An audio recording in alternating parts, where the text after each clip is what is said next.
En el nombre del Padre, del Hijo, del Espíritu Santo. Amén.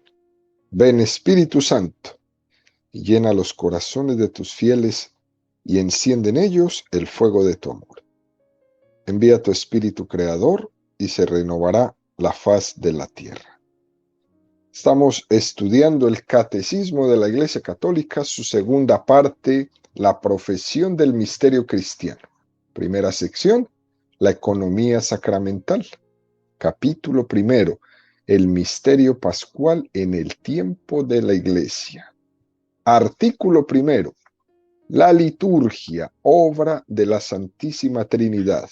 Entramos ahora en el tercer apartado de este artículo, donde el Catecismo dedicará 19 números, del 1091 al 1109, al estudio del tema que tiene como título El Espíritu Santo y la Iglesia en la liturgia. El día de hoy vamos a profundizar en los números 1091 al 1094 con el tema El Espíritu Santo prepara a recibir a Cristo.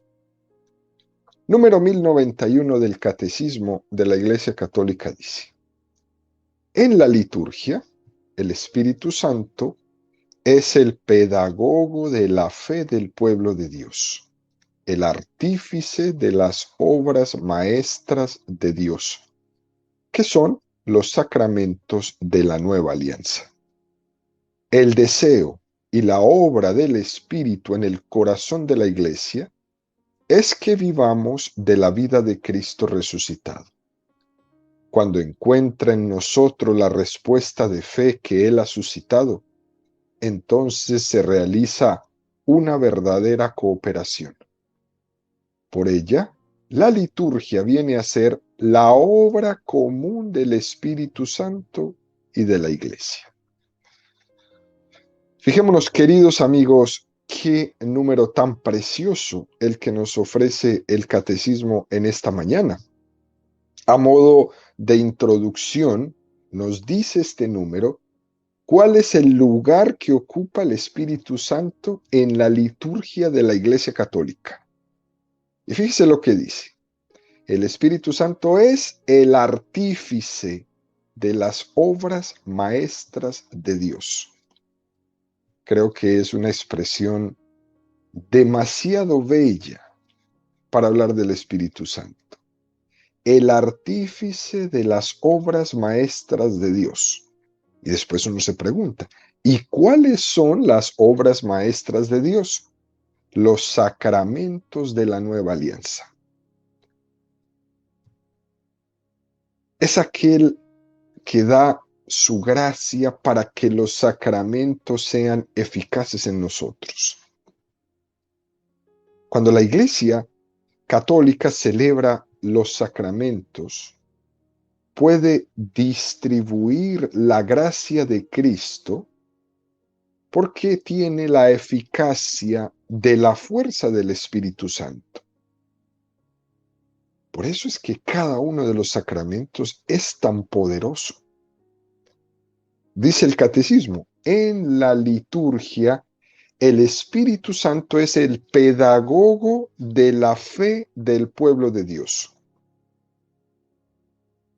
El Espíritu Santo no solo es el que da la fuerza, sino además se prodiga en explicarlo. Las dos cosas. Es decir, que Él va a hacer todo lo posible para que lo podamos comprender. Los sacramentos no solamente es el lugar donde Dios nos da su gracia, sino que además tiene la paciencia de ir poco a poco explicándonos las cosas, esperando a que maduremos para que podamos recibir más gracia. Esta palabra es muy importante, queridos amigos, que la traigamos a relucir. Paciencia. Dios es el gran educador en la paciencia. Algunos de nosotros los que hemos estado en este mundo de la enseñanza ya por tantos años, hemos conocido muchos profesores que han sido muy sabios, tremendamente sabios, pero que eran malísimos pedagogos. No sabían transmitir todo eso que sabían. Les faltaba una pedagogía en la transmisión. Sabían mucho, pero no tenían la paciencia para enseñar. Sin embargo, conocíamos a otros que eran todo lo contrario. Tenían toda la paciencia del mundo. Tenían una excelente pedagogía, pero no tenían conocimientos, o sus conocimientos eran muy reducidos. El Espíritu Santo con nosotros hace las dos cosas. Tiene la sabiduría y la paciencia. Tiene la verdadera sabiduría y también es el gran pedagogo que sabe conducirnos con paciencia hacia la plenitud. Hay una pedagogía en la liturgia de la Iglesia. Es el don misericordioso que se adapta a nuestro crecimiento en la fe y Dios nos tiene paciencia. Qué cosa más bonita esta. Como para cuando alguien dice, pero yo para qué me confieso siempre de lo mismo. Dios nos tiene paciencia. La verdad es que ya es un gran logro que uno pueda decir que me confieso de lo mismo. Eso ya es un gran logro. Dios me tiene paciencia a eso que me confieso de lo mismo. Dice el catecismo, la finalidad de la liturgia es el deseo que tiene el Espíritu Santo de que vivamos de Cristo resucitado. Como decía San Pablo, ya no soy yo quien veo, ya no soy yo, ya no soy yo quien actúo, ya no soy yo quien respiro, ya no soy yo quien vivo, es Cristo quien vive en mí. Pero la liturgia no es algo que hagamos nosotros como unas personas pasivas, sino que la liturgia también es activa, es obra de Dios y al mismo tiempo requiere una respuesta de nuestra parte, una respuesta de fe, una respuesta que también suscita el Espíritu Santo en nosotros. Está trabajando todo el tiempo para suscitar nuestra respuesta a Dios, la cual llamaremos fe.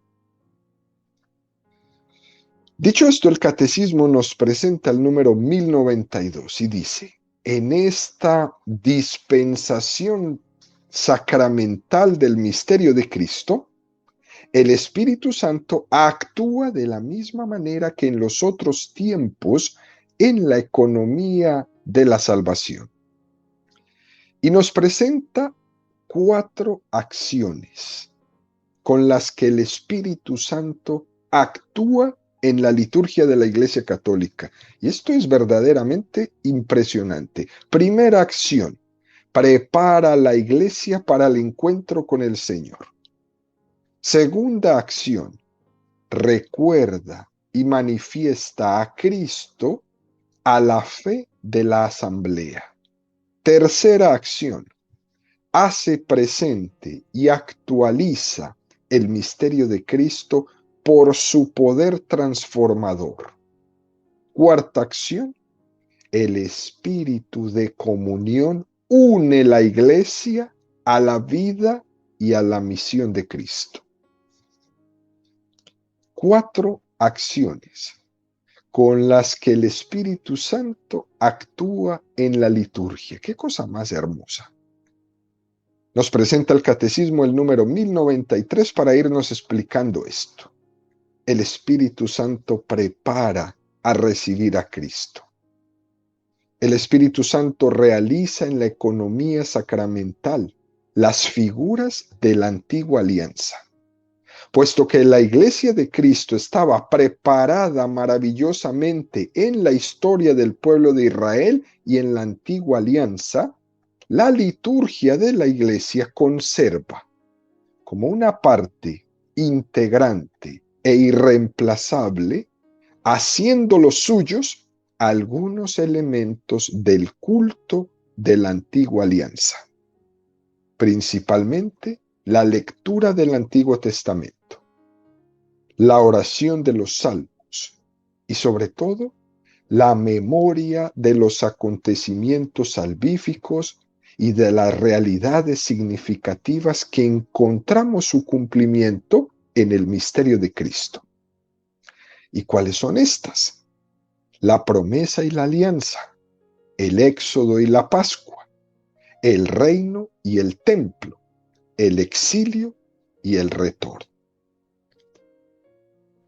¿Qué número tan intenso este que nos presenta el catecismo? Vamos a irlo explicando poco a poco. A través de todo el caminar del Antiguo Testamento, estaba Dios preparando la actual liturgia que nosotros celebramos. La Iglesia Católica relee todo el Antiguo Testamento y ve en él toda una preparación pedagógica y paciente de Dios con nosotros. Es por eso, queridos amigos, que en las celebraciones litúrgicas los católicos proclamamos una primera lectura sacada del Antiguo Testamento. Y esa lectura siempre está en consonancia con la lectura del Evangelio que se proclama ese mismo día. Es una de las cosas más bellas que la liturgia de la Iglesia Católica tiene. Esa consonancia entre las lecturas de nuestra liturgia. Es algo precioso. Fíjese cómo dice este número 1093. Haciendo los suyos algunos elementos del culto de la antigua alianza, principalmente la liturgia la lectura del Antiguo Testamento. En toda celebración litúrgica del día domingo se lee la primera lectura sacada del Antiguo Testamento. Y después se lee uno de los salmos, la oración de los salmos, preciosa. Y sobre todo, la memoria de los acontecimientos salvíficos. Tres cosas tremendamente impactantes que los católicos tomamos de la antigua alianza y que vivimos en nuestra liturgia. Lectura, oración de los salmos y la memoria de los acontecimientos salvíficos. Jesucristo mismo quiso hacerlo así. Quiso instituir la Eucaristía en el día en que los judíos celebraban la Pascua hebrea. Cuando los judíos recordaban cómo la sangre del Cordero Pascual con la que pintaron las jambas de las puertas, allá en Egipto, cuando les había librado de la muerte del ángel exterminador, Jesús se presenta como el nuevo Cordero cuya sangre quita el pecado del mundo. Jesús no ha venido a crear una religión nueva.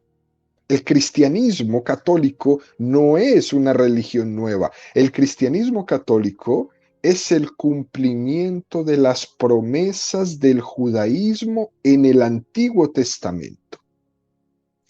Y esto tiene que quedar clarísimo cuando la gente pregunta, ¿y por qué Jesús vino a ser una religión? ¿Cuál religión? El cristianismo católico es el cumplimiento del judaísmo. Es así de simple. No hay nada de nueva religión fundada. Esto es el cumplimiento de lo que ya existía.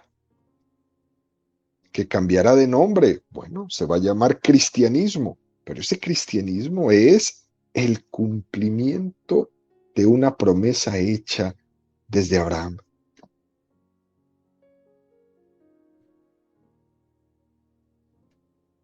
Dicho esto, nos presenta el Catecismo el número 1094 que dice: sobre esta armonía de los dos testamentos, Antiguo y Nuevo, se articula la catequesis pascual del Señor, y luego la de los apóstoles y de los padres de la Iglesia.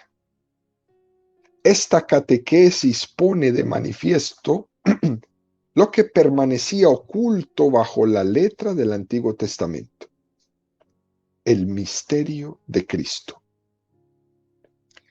Es llamada una catequesis tipológica, porque revela la novedad de Cristo a partir de figuras, de tipos, que le anunciaban en los hechos las palabras y los símbolos de la primera alianza. Por esta relectura en el espíritu de verdad a partir de Cristo, las figuras son explicadas. Así, el diluvio y el arca de Noé prefiguran la salvación por el bautismo. Y lo mismo la nube y el paso del Mar Rojo. El agua de la roca era la figura de los dones espirituales de Cristo. El maná del desierto prefigura la Eucaristía, el verdadero pan del cielo. Es precioso este número del Catecismo cuando nos dice que es llamada catequesis tipológica porque revela la novedad de Cristo a partir de figuras.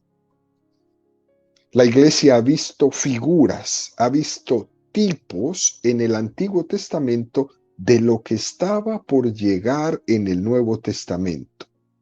Moisés, por ejemplo, es figura de Jesucristo. Es una catequesis tipológica, con figuras. En los primeros siglos, queridos amigos, los padres de la Iglesia usaron mucho este tipo de catequesis tipológica. Se nos presenta, por ejemplo, el encuentro que tuvo Jesús resucitado con los discípulos que iban camino a Emaús.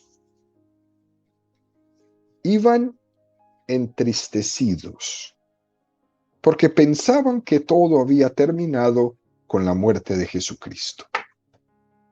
Este es uno de los ejemplos más claros de la pedagogía que une el Antiguo Testamento con el Nuevo Testamento.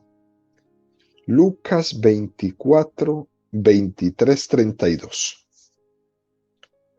Fueron también algunos de los nuestros al sepulcro y lo hallaron tal como las mujeres habían dicho, pero a él no lo vieron.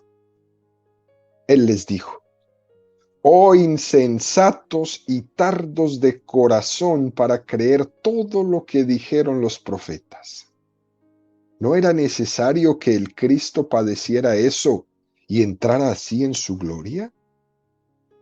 Y empezando por Moisés y continuando por los profetas, les explicó lo que había sobre él en todas las Escrituras. A ellos les llama mucho la atención de que todo formaba parte del plan de Dios que había sobre él en las Escrituras. Qué lástima que en ese tiempo no hubieran existido grabadoras ni filmadoras para haber grabado las catequesis de Jesús con sus discípulos. Fijémonos cómo continúa el texto de Emaús. Al acercarse al pueblo a donde iban, él hizo ademán de seguir adelante. Pero ellos lo forzaron diciéndole: quédate con nosotros porque atardece y el día ya ha declinado. Y entró a quedarse con ellos. Y sucedió que cuando se puso a la mesa con ellos, tomó el pan y pronunció la bendición, lo partió y se lo iba dando. Entonces se les abrieron los ojos y le reconocieron, pero él desapareció de su lado. Se dijeron uno a otro, ¿no estaba ardiendo nuestro corazón cuando nos hablaba en el camino y nos explicaba las Escrituras?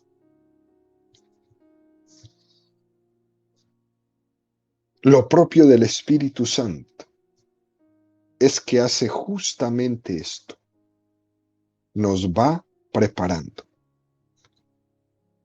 Cuando nosotros asistimos a la Eucaristía los domingos ahí en nuestras parroquias, deberíamos sentir lo mismo que sintieron los discípulos de Maús en la preparación interior nuestra antes de tomar la comunión. Uno debería preguntarse, ¿no ardía mi corazón mientras me iban explicando las Escrituras antes de tomar la comunión? Esto es precioso, queridos amigos. ¿Por qué? Porque en la liturgia de la Iglesia Católica esto es lo que sucede. En la Eucaristía, en la celebración de la misa, hay un proceso donde primero se empieza a calentar el corazón por medio de la palabra. Y de la palabra se pasa al cuerpo de Cristo. Pero mi corazón tiene que empezar a arder escuchando las Escrituras. Es la palabra de Dios la que nos va preparando el corazón para después tomar el cuerpo de Cristo. ¿No ardía nuestro corazón mientras lo estábamos escuchando? El Espíritu Santo no quiere que recibamos el cuerpo de Jesucristo sin que nuestro corazón esté ardiendo. El Espíritu Santo no quiere que recibamos el cuerpo de Jesucristo sin habernos hecho entender cómo todo eso que ha sucedido en nuestra vida ha sido una preparación para el encuentro con el Señor. Esto es una pregunta tremenda. Arde mi corazón por medio de la palabra antes de tomar la comunión en la celebración de la Eucaristía. Este texto de los discípulos de Maús es una catequesis preciosa de la liturgia de la Iglesia. Fijémonos cómo esta liturgia de la Iglesia que celebramos los domingos tiene estas dos partes: la liturgia de la palabra y después la liturgia de la Eucaristía o la liturgia eucarística o liturgia sacramental de la comunión. Esta liturgia va pasando de la palabra al cuerpo de Cristo, de la decepción a la esperanza, tal y como le sucedió a estos discípulos. Y nos presenta el catecismo unos preciosos textos. Segunda de Corintios 3, 12, 16. Teniendo pues esta esperanza, hablamos con toda valentía, y no como Moisés, que se ponía un velo sobre su rostro para impedir que los israelitas vieran el fin de lo que era pasajero. Pero se embotaron sus inteligencias. En efecto, hasta el día de hoy perdura ese mismo velo en la lectura del Antiguo Testamento. El velo no se ha levantado, pues solo en Cristo desaparece. Hasta el día de hoy, siempre que se lee a Moisés, un velo está puesto sobre sus corazones. Y cuando se convierte al Señor, se arranca el velo. Es un texto muy curioso este de la segunda carta de los Corintios, porque nos está hablando una referencia al pueblo judío, que no quisieron reconocer a Jesucristo como el Mesías prometido. Tenían como un velo puesto en sus ojos y todavía el día de hoy muchos de ellos tienen el velo puesto en sus ojos. Y ese velo puesto también les impide entender bien el Antiguo Testamento. O dicho de otra forma, ¿no? El judío que no reconocía a Jesucristo también tiene la imposibilidad de comprender el Antiguo Testamento, porque el Antiguo Testamento sin Jesucristo se queda incompleto. El Antiguo Testamento sin Jesucristo se queda como un jeroglífico sin solución, al que le falta la palabra clave para hacerlo comprensible. Y por eso todavía viven con el velo puesto. Otro texto que nos presenta el Catecismo, Primera de Pedro 3, 20, 21.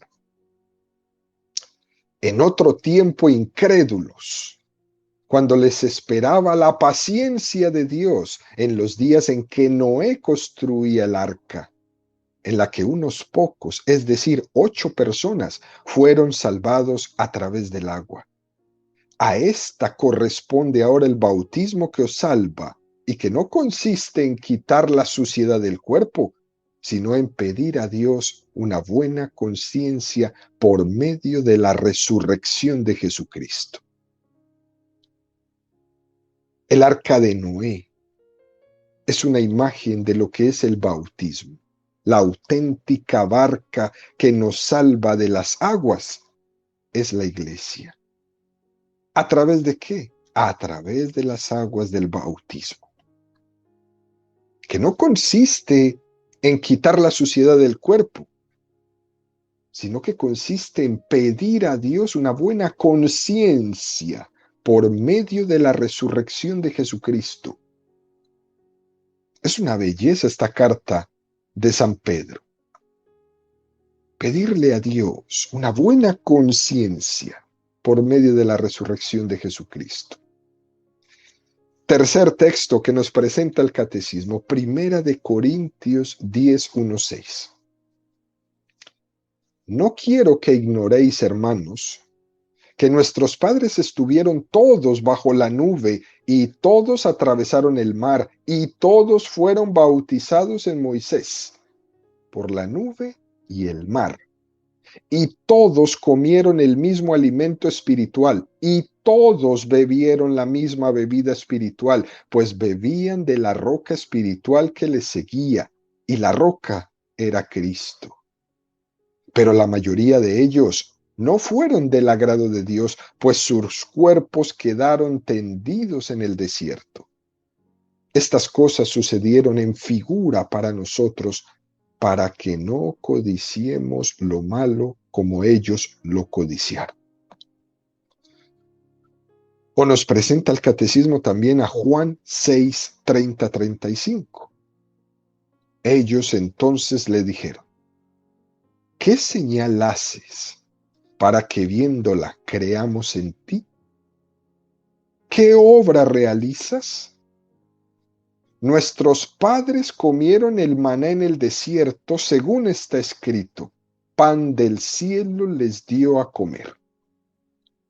Jesús les respondió: en verdad os digo, no fue Moisés quien os dio el pan del cielo.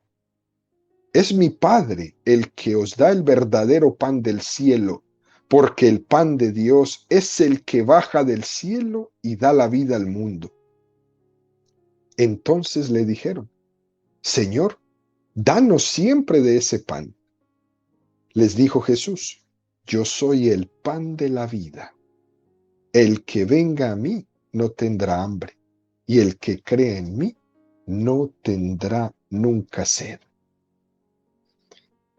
Ese maná del desierto con el que se alimentaron los israelitas es una imagen de nuestra Eucaristía con la que nos alimentamos en el desierto de nuestra vida.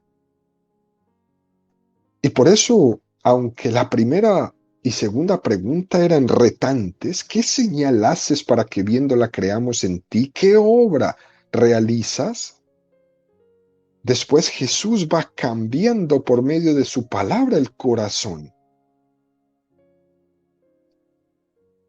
de la incredulidad, de la desesperanza a la fe. Señor, danos siempre de ese pan. Ni siquiera le dicen danos de ese pan, danos siempre de ese pan. Y sin duda alguna Jesús, que nunca se andaba con rodeos, da la expresión número 1. Yo soy el pan de la vida. Jesús no dijo, vayan y repartan en la comunidad. No, Jesús dijo, yo soy el pan de la vida. Es lo que la iglesia enseña y proclama en todo momento. Jesús está presente en la Eucaristía, no mientras 2 o 3 están juntos, no mientras toda la comunidad está reunida, no. Jesús está ahí en el pan después de que ese sacerdote ministro ordenado válidamente por la iglesia pronuncia las palabras de la consagración, estará ahí presente para siempre. Yo soy el pan de la vida. Y para colmo de males, dice una cosa aún más fuerte. El que venga a mí no tendrá hambre. Yo lo saciaré. Nunca más volverá a tener hambre. El que cree en mí no tendrá nunca más sed.